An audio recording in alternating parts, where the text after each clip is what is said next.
Bom dia! Como é que você está, bonita? Bom dia! Vamos para a nossa leitura do texto inicial de hoje, para a gente refletir um pouco. Hoje eu escolhi esse livro aqui, se você já ouviu falar dele. Opa! Eu não consigo ver se tá pegando. É Mais Forte do que Nunca, Caia, levante-se, tente outra vez, da Brené Brown. Eu gosto muito dos textos dela, inclusive ela tem algumas palestras dela no YouTube, inclusive no Netflix tem uma do TED que ela fez, né? Se tiver interesse é bem legal. É sobre o primeiro livro dela, que é A Coragem de Ser Imperfeito, o vídeo que tá no Netflix, tá? Vamos ler um trecho e aí a gente vai comentar um pouco. Na verdade, são 3 observações que ela faz, eu vou ler cada uma e aí a gente vai, ler e a gente comenta uma. Certo? Então, bom dia e vamos começar então. Aqui, quero estar na arena, quero ser corajosa na vida. E quando optamos por ousar, nos candidatamos a quebrar a cara. Podemos escolher a coragem ou o comodismo, mas não podemos ficar com os dois, pelo menos não ao mesmo tempo. Então, esse trecho que eu trouxe fala muito sobre coragem e sobre ousar, né? Muitas vezes a gente tende a esperar a coragem aparecer para a gente fazer alguma coisa que a gente gostaria, né? Então, às vezes a gente quer... a gente está incomodando, por exemplo, uma coisa simples, né? Com uma pessoa que sempre se dirige a nós de uma maneira pejorativa. Às vezes a gente está incomodado com alguém que sempre pede alguma coisa e a gente não consegue dizer não. E aí a gente fica esperando ter certeza, não ter culpa, né, para poder se posicionar. E aí a gente fala, o dia que eu não tiver mais, que eu não sentir culpa por falar não para o meu chefe, para minha mãe, para o meu marido, né, para os meus filhos, eu vou lá e eu falo não. E na verdade, gente, a coragem ela vem no caminho, né? Às vezes a gente tem que ir com medo mesmo, né? A gente vai e às vezes a gente acha que existe uma fórmula mágica para coragem, né? A coragem vai aparecendo conforme a gente vai encarando as coisas. E aqui no trecho, ela fala muito dessa questão de ser coragem, estar associado com estar na arena. O que é estar na arena? Né? É estar no palco, é estar lá no lugar que todo mundo consegue ver, que está visível e está em ação. Né? Você pode estar na arena e você pode estar na plateia. Né? E ela fala que para estar na arena exige coragem todos os dias, todos os minutos. Né? A gente está no centro da nossa vida, fazendo a nossa vontade, assumindo os nossos gostos. Né? Então isso precisa muito de coragem. Coragem, porque a gente sabe que quando a gente ousa, a gente pode quebrar a cara, né? Então, às vezes aquele plano que a gente gostaria não dá certo, né? A gente não tem certeza do futuro. Aliás, o post que eu preparei para vocês no horário do almoço, coincidentemente ou não, é sobre isso, né? Não existem coincidências, né? Que é sobre a gente não consegue saber qual vai ser o resultado das nossas ações. A gente sabe o que a gente está fazendo hoje, aonde a gente está agora, né? E o que a gente está semeando. Mas qual vai ser o resultado, a gente não sabe, a gente não tem controle sobre isso, né? Então, do que a gente tem controle? A gente tem controle do fracasso. O que significa isso? Eu posso largar tudo e abandonar, aí eu consigo. Agora, que eu vou tentar, a gente só sabe se a gente vai conseguir se a gente continuar tentando enquanto a gente estiver tentando até o dia que a gente conseguir, né? Senão a gente não consegue. E o post que eu preparei para vocês hoje, que vai sair publicado agora na hora do almoço, é justamente sobre isso, olha só. E eu não tinha correlacionado os dois temas. O post, o tema dele é o faixa preta é o faixa branca que não desistiu. Né? E é isso, a gente não tem essa certeza de como, de quais vão ser os resultados, né? Então a gente tem que ter coragem também para usar e saber e arriscar, né? Sabendo que de repente os resultados podem não ser favoráveis. A gente pode falar para um patrão, olha, realmente você me passa trabalho para eu ficar aqui depois do expediente, isso não é legal, não quero, né? Isso já vem vindo de uma maneira faz muito tempo, não é uma situação ou outra em que eu preciso ficar. De repente ele pode aceitar isso, né? Falar, nossa, eu não tinha parado para pensar, desculpa, vou me organizar melhor, né? Vou contratar uma outra pessoa que realmente a gente está com um fluxo grande de trabalho, mas de repente ele pode ter uma reação negativa, a gente não sabe, né? Então a coragem é de ousar, né? De falar, opa, eu tô numa situação que para mim tá me incomodando, não tá mais sustentável e eu preciso mudar de alguma maneira. Qual vai ser esse resultado da nossa ação, a gente não sabe, né? Então, eu vou até ler de novo a frase dela, né? Então, eu quero estar na arena, quero ser corajosa na vida e quando optamos por ousar, nos candidatamos a quebrar a cara.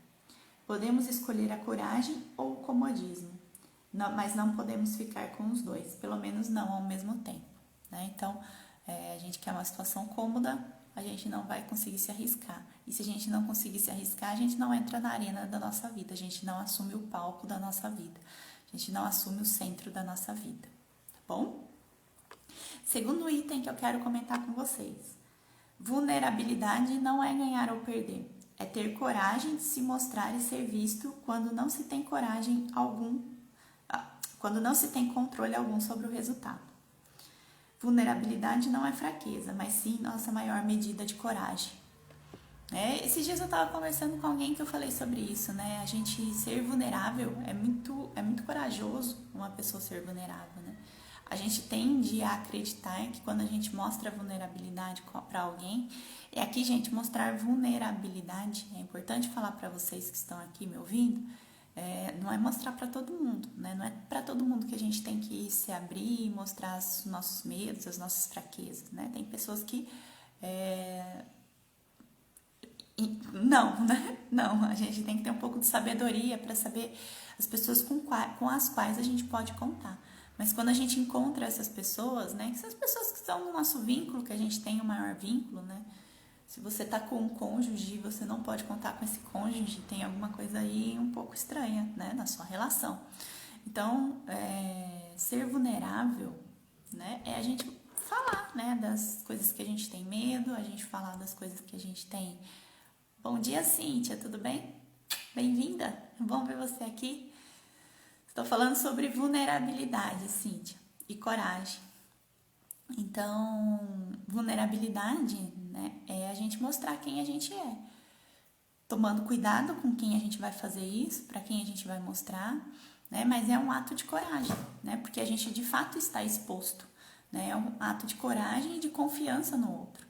Né, se eu confio que o outro não vai me decepcionar, não vai usar isso contra mim, né? E eu sei que ele pode me ajudar a me levantar. Né? Então, todo mundo tem as suas vulnerabilidades, as suas dificuldades, mas a gente vive numa sociedade em que ser vulnerável e ter dificuldades não é bem visto, né? Então, a gente acaba tendo essas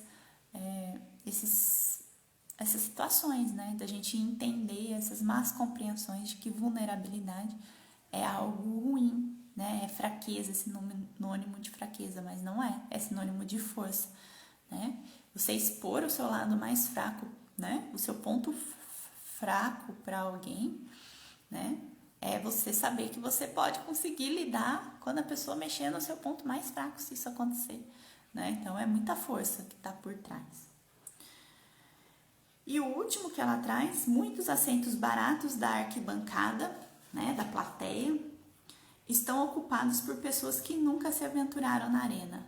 Que triste, né, gente? Está na vida e a gente nunca se apropriou da nossa vida, a gente está só assistindo, em vez de assumir essa nossa vida, viver a vida. Né? Elas só fazem atirar críticas mesquinhas e comentários mordazes de uma distância segura. Então, né, geralmente essas pessoas que estão aqui só de público, o que elas estão fazendo? Elas estão no papel do crítico. né?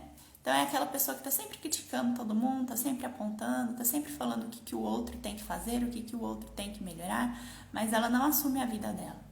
Como é que eu sei disso? Porque quando a gente está cuidando da nossa vida, quando a gente está cuidando dos nossos desejos, quando a gente está cuidando dos nossos sonhos, gente, a gente não está preocupado com o que os outros estão fazendo. Tem um outro post meu sobre isso, né? Que eu falo lá, o que vão pensar de mim? Nada, uma pessoa saudável não vai pensar nada. Porque uma pessoa saudável, bem equilibrada, ela tá cuidando dos sonhos dela, tá cuidando da vida dela. É só você pensar nos momentos que você tá muito feliz. Por exemplo, eu gosto muito de viajar, né?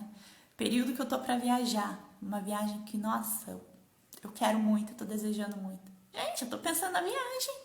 Tô pensando no lugar que eu vou, que eu não vou, o que eu vou comer, quanto que eu preciso levar de dinheiro, o que eu vou levar na mala, se eu preciso comprar alguma coisa nova pra levar, né? Aí fico fazendo roteiro, fico seguindo gente no Instagram que foi para aquele lugar, né, daquela cidade. E é isso que fica a minha vida, né? Nem olho os outros assim, fico, tem post daquela cidade, como é que tá lá hoje? O que as pessoas estão fazendo? Né? Porque quando a gente está preocupado com os nossos sonhos, a gente está, na verdade, ocupado com eles, né? A gente não está olhando e criticando o outro. A pessoa que está no papel de crítico, que todo momento critica alguém, é uma pessoa que ainda está na plateia da própria vida, né? Que se ela estivesse lá no palco, ela estaria lá agindo, né? No máximo, né? Você consegue fazer uma crítica pontual para a pessoa que está lá no palco com você, né? Que está junto lá e que, opa, deu uma escorregada aqui. O que a gente vai fazer para consertar, né? Mas não, é a pessoa que está junto com você, né? Tipo, vou viajar com o Ali, por exemplo, né? Então a gente vai discutir a viagem, tá falando nós dois falando da viagem. Aí pode ser que de repente eu falar, não, esse lugar eu não quero, isso eu não gosto, né? Mas fora isso, né? A pessoa que critica alguém que está mais distante, né? Que não está lá no palco com ela, é alguém que de fato não está nem no palco, né? Tá na arquibancada da própria vida. Muito triste, né, gente? Muito triste isso. O problema é que quando deixamos de nos importar com o que os outros pensam e paramos de ficar magoados com sua crueldade, perdemos a capacidade de estabelecer vínculo. Por outro lado, quando nos deixamos definir por que as pessoas pensam, perdemos a coragem de ser vulneráveis. Por isso, precisamos ser seletivos com as opiniões que deixamos entrar em nossa vida. Se você não está na arena levando umas bordoadas, a sua opinião não interessa.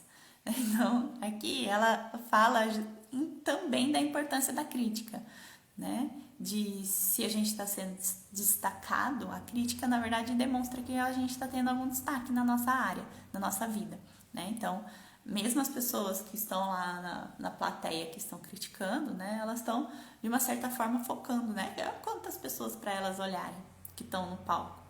Então, se elas estão olhando para você, é porque de uma certa forma isso interessa, isso a atrai, né? Então, também tem uma questão positiva. E a gente tem que tomar cuidado e ser seletivo com essas críticas, para a gente também não ser derrubados por elas, né? Então, ela fala isso, né? Que se a gente começa é importante a gente ser seletivo, senão isso nos destrói, né? Então, quais as opiniões e de quem são importantes para mim, tá bom? Então, era isso que eu queria dividir com você hoje, conversar um pouquinho sobre isso. Todo dia às 8h30 da manhã eu tô aqui para fazer uma meditação, durando uma meditação, uma reflexão, né? E que dura aí de uns 10, 15 minutos, tá bom? Beijo para você, bom te ver aqui e te espero nas próximas lives, tá bom? Até mais!